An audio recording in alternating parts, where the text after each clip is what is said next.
دال کے اوپر زبر ہے، دال کو بغیر کھینچے پڑھیں گے دا۔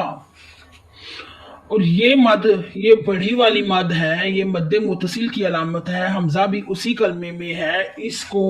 3 سے 5 حرکت تک کھینچ کر پڑھیں گے، 3 سے 5 سیکنڈ تک کھینچ کر پڑھیں گے۔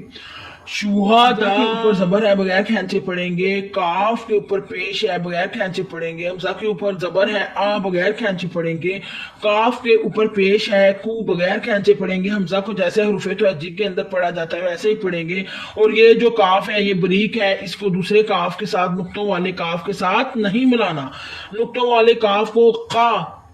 وہ موٹا کرتے ہیں، اس کو بریک پڑھتے ہیں۔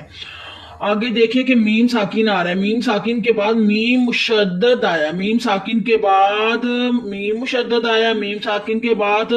نہ تو حرف با آیا، میم ساکن کے بعد نہ کوئی اور حرف آیا، میم مشدد میں شفوی ہوتا ہے۔ میم ساکن کے بعد میم مشدد آئے تو ادغام شفوی ہوتا ہے، اگر دونوں میم ساکن کے بعد میم مشدد یعنی دونوں میمیں آپس میں مل جائیں گی تو وہاں ادغام شفوی ہوگا، جس کی حرکت 2 یا 3 کی ہوگی،